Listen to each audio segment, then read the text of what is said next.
Okay, cut me off anyway. So, as I was saying, chickens are not pets.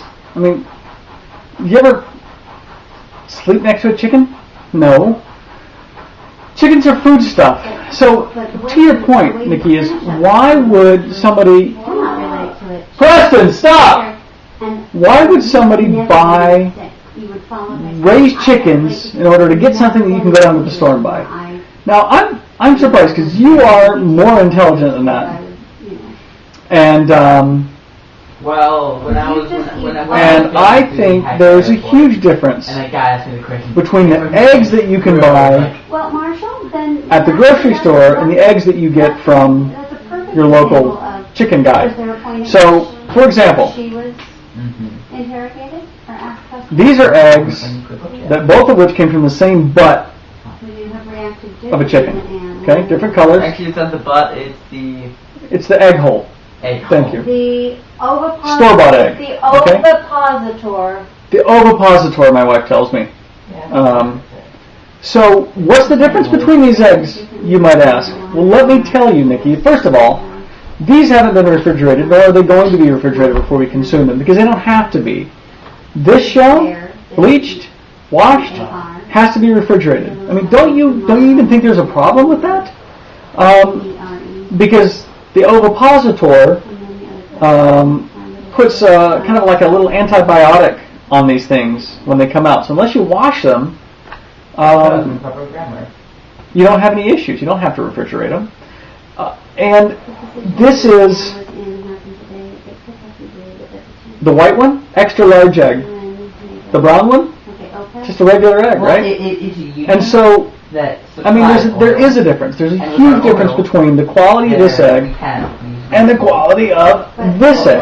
So, I think there's a difference when I cook them. I notice there's a difference. Now, it could be a temperature because I'm cooking these when they're room temperature versus that one when it's cold. Because I eat a lot of fried eggs. We actually eat, between the lot of us, we eat 2, 4, 6, 7, 8 eggs a day. And that's just in the morning. And that's not in case we have eggs at night. So, I think maybe you were just being hyperbolic. I hope so. Because there really is a difference. I think there's a quantitative difference in cooking with these, in baking with these, than in baking with that. So, I mean, it's like, why should you raise a beef if all it's going to do is dump its, bowels onto the barn floor? Well, let me tell you why. Because, the chicken that ovipositored this, that laid that thing, I am better than you. What is it fed? What is it injected with? And don't tell me those things don't show up in the egg, because of course they do.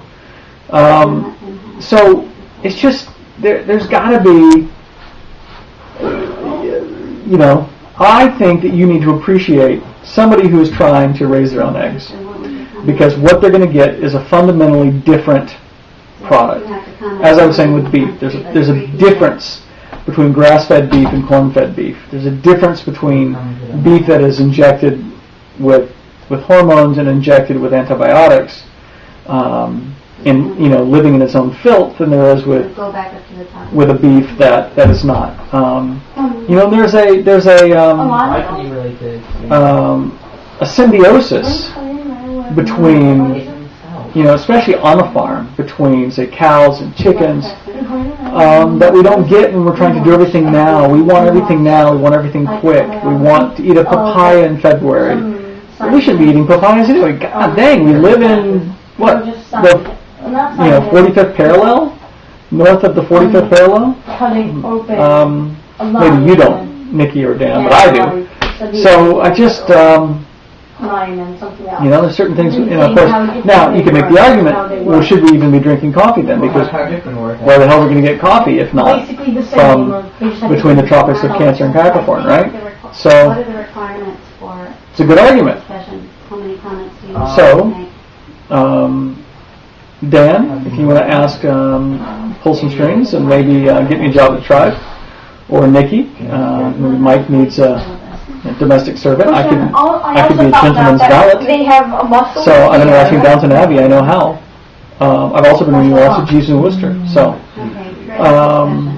anyway, I think there is a difference. Preston, I am in the middle of helping and supervising Marshall's Preston, work. have you brushed your teeth? Have you made your lunch? Yes. Go to bed. Yes, go to bed. Go read.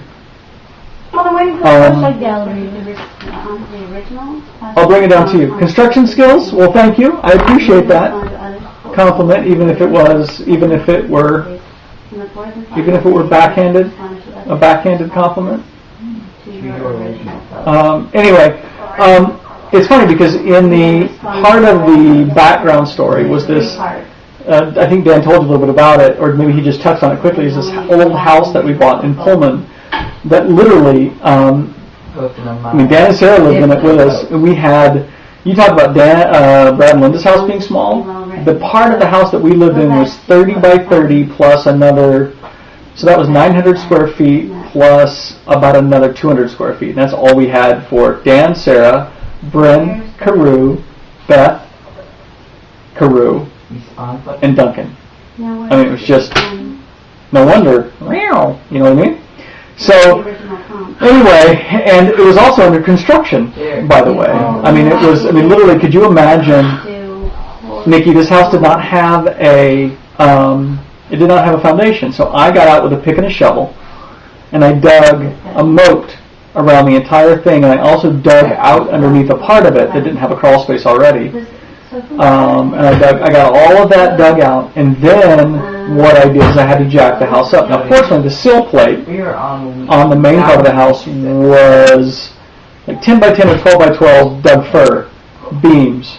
And so what I did is I bought some 35-foot long I-beams, steel I-beams, and they delivered them off the back of the truck into the alleyway, and then using some 4-inch ABS pipe, I actually was able to get the beam up on the pipe and roll the beam, and using levers and fulcrums, I was able to roll this beam into place where I wanted it.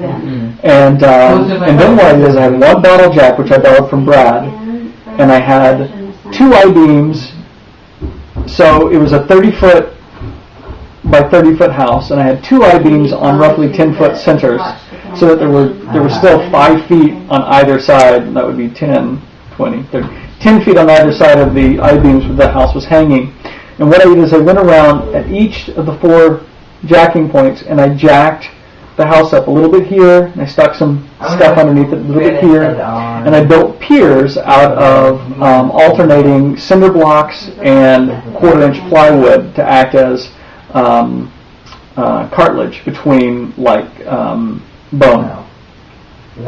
And I jacked it up little bit by little bit by little bit by little bit until we had enough room that we could set the foundation, pour it.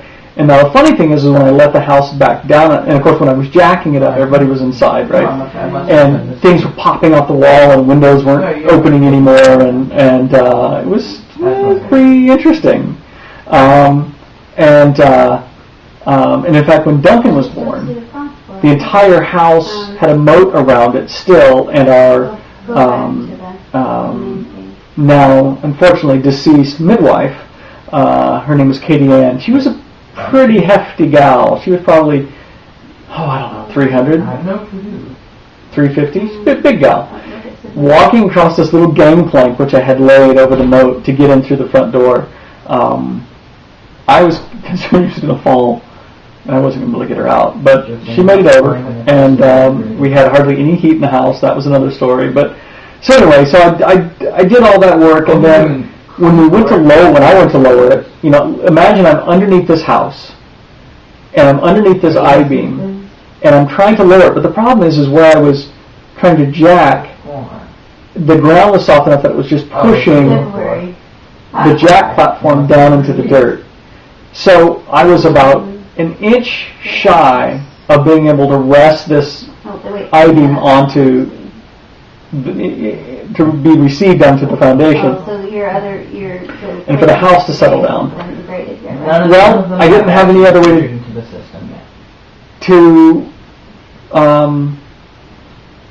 to do it So what I did is I took a sledgehammer and I started beating the cinder blocks apart until literally the cinder blocks finally collapsed and the house went ka-boom! And I'm laying there underneath the house thinking, I hope this holds.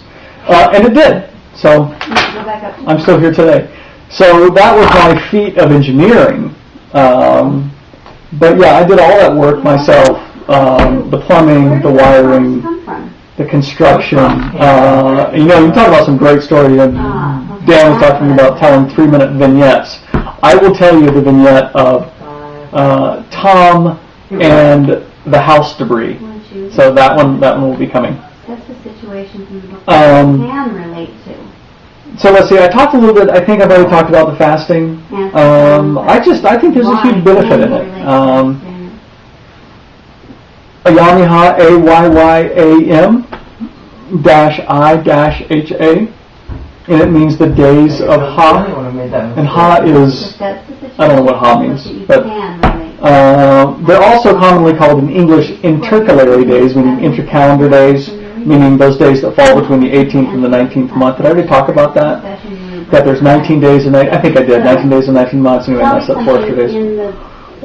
Best tarts, how does she do that without eating? Because she has an iron will. That's how. So, and you did make the comment that about the Vibrams of how my poor wife. Well, you know what? Here's the thing about that.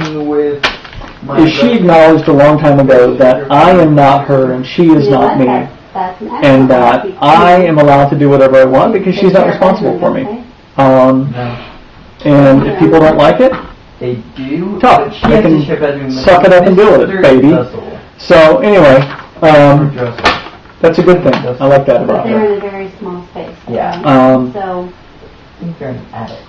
So that, I guess, is all I have. You might be able to. I and my egg and my dog are going to go curl up in bed. And I tell you, Nikki, there's nothing quite like having our older English setter curl up in bed.